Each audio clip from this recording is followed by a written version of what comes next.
In December 2004, at a United States military ceremony in California, one of the highest unit honors America can bestow, the Navy Presidential Unit Citation, was presented to a Special Forces contingent from a country of 4 million people.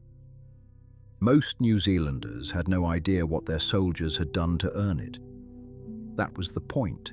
The New Zealand Special Air Service had spent 3 years in Afghanistan fighting a war their own public barely saw, and fighting it in a way that left the Taliban facing a problem they never solved. An enemy they couldn't predict, couldn't track, and usually couldn't find. This is the story of how they did it.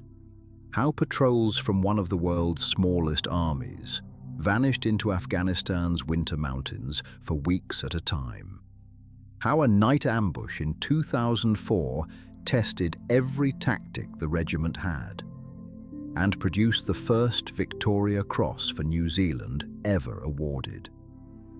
How the same unit later fought a different shadow war in the streets of Kabul, where the Taliban's suicide squads never knew who was really coming for them. And how, at the end, the regiment's culture of silence collided with a question no democracy can ignore. What happens when nobody is allowed to see your war? Every part of this story is drawn from the public record, citations, official histories, inquiry documents. Plenty more remains classified. What has emerged is enough. Start with the lineage, because the tactics didn't begin in Afghanistan. They began in jungles. Formed in 1955, the New Zealand Special Air Service cut its teeth in Malaya, Borneo, and Vietnam, where New Zealand troopers served inside Australian SAS squadrons out of Nui Dat, running the silent, patient patrols that made the combined Anzac operators a battlefield legend the enemy spoke of with something close to superstition. The craft those wars taught, move slowly, leave nothing, see the enemy first, became the regiment's inheritance. Camouflage, patience, and navigation, the unglamorous trinity every New Zealand Special Air Service soldier still learns. Then came September the 11th, 2001. Within 3 months, New Zealand made a decision it barely announced. Its most secretive unit would go to Afghanistan. In December 2001, a New Zealand Special Air Service squadron deployed under Operation Concord, joining an international special forces coalition called Task Force K-Bar. The Americans brought overwhelming firepower and technology. The New Zealanders brought something the coming war would prize more highly than anyone expected. They brought the jungle patience to a country with no jungle at all. What they did with it, in the highest, coldest battlefields of the war, is where the Taliban's guessing began. The Afghanistan, the New Zealand Special Air Service, entered in the winter of 2001, was a reconnaissance soldier's nightmare. Altitudes over 3,000 meters, snow-choked passes, temperatures that killed the careless, villages where any stranger was reported within hours. The Taliban and Al-Qaeda believed the mountains themselves were a fortress, that no Western soldier could live up there long enough to matter. The New Zealanders' answer was to live up there anyway. The squadron's first missions were special reconnaissance on foot, small patrols inserted and extracted by helicopter into the high, snow-covered country of southern and central Afghanistan. Men carried their lives on their backs through terrain the enemy considered impassable in winter, established hides, then did the hardest thing in soldiering: nothing. Watching, recording, freezing, silently, so that somewhere an airstrike or a raid would land on precise information instead of a guess. When American-led forces fought the fierce Operation Anaconda battle, in March 2002, 3 New Zealand Special Air Service patrols were out in that role. Eyes on ground, no drone could read as well.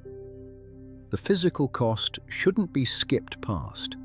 Frostbite risk on every watch, weapons nursed through ice, bodies burning thousands of calories just staying warm enough to think.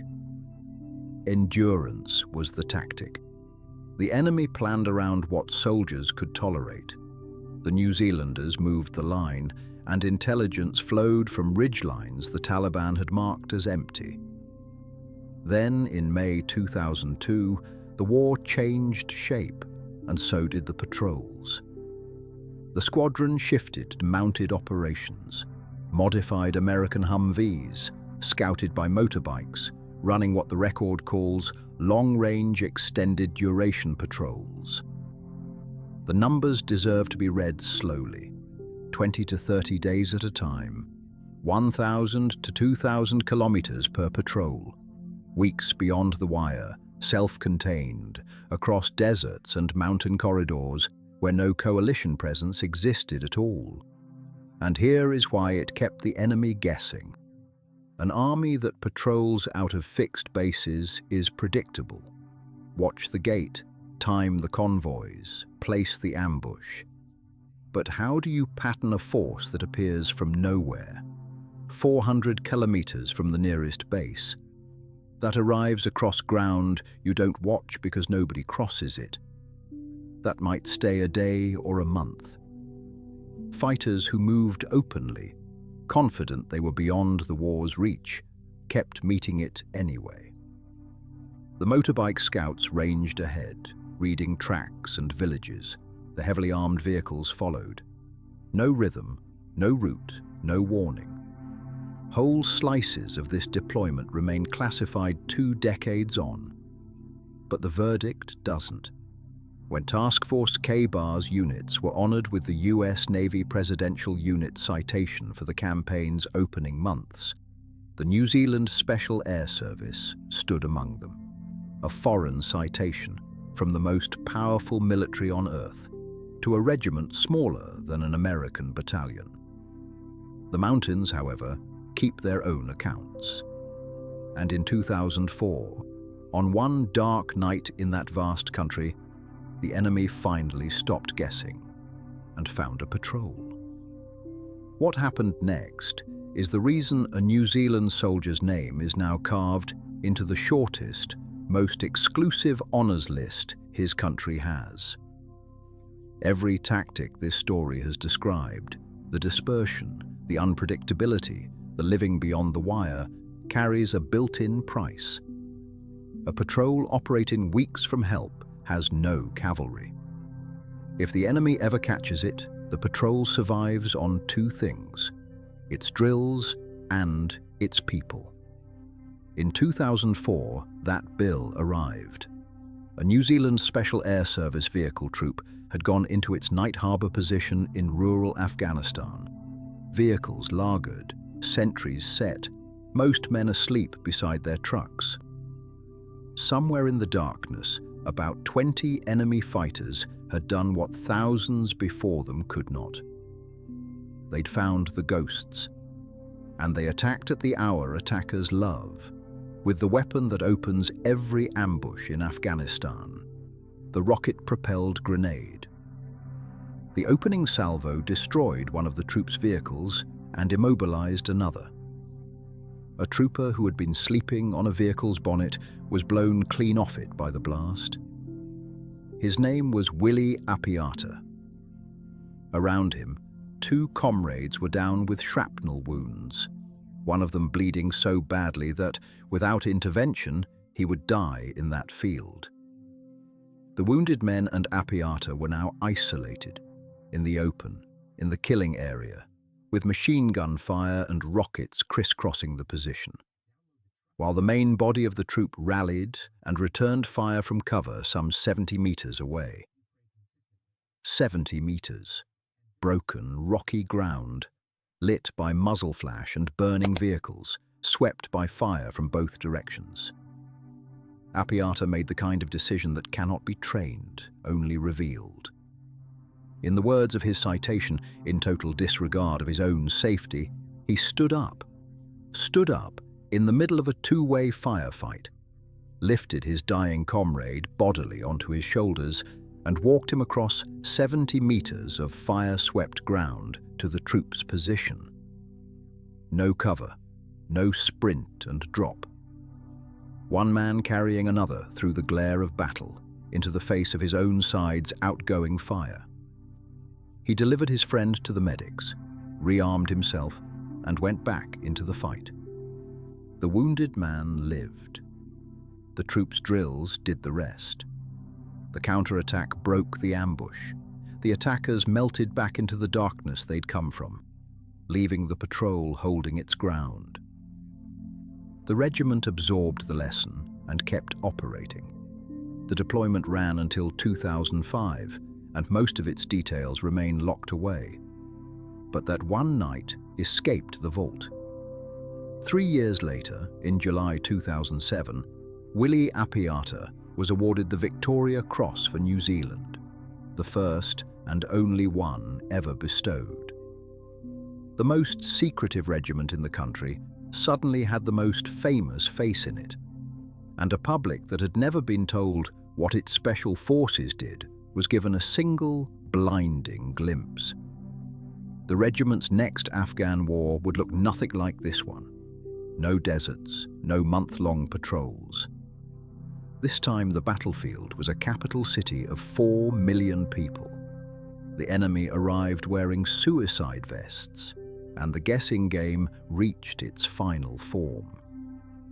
Because in Kabul, the Taliban's attackers would die without learning who had beaten them. In September 2009, 82 New Zealand Special Air Service and support personnel deployed to Afghanistan under Operation Burnham, forming Task Force 81. Their base wasn't a mountain outpost. It was Kabul, and their mission marked the evolution of everything the regiment had learned. This time, the ghosts would be invisible, even when they were standing in plain sight. The assignment was to mentor the Crisis Response Unit, an Afghan police counter-terrorism force the New Zealanders inherited, still raw, from Norwegian Special Forces. The concept was simple to state and brutally hard to execute. Build an Afghan unit good enough to fight the capital's terrorist attacks itself, with New Zealand Special Air Service operators training it, planning with it, and going through the door beside it. Think about what this did to the enemy's picture of the battlefield. When a Taliban assault team seized a building in Kabul, the force that came for them looked Afghan, spoke Dari or Pashto, and wore the Crisis Response Unit's flashes. The insurgents' propaganda needed foreign occupiers. Instead, their gunmen kept being killed by other Afghans, quietly guided by advisors from a country many fighters couldn't have found on a map. The old patrol tactics had hidden the New Zealanders in distance and terrain. The Kabul tactics hid them inside another force. The Taliban were no longer guessing where the New Zealanders were. They were guessing whether they existed at all. The proof came on the worst mornings the city could produce.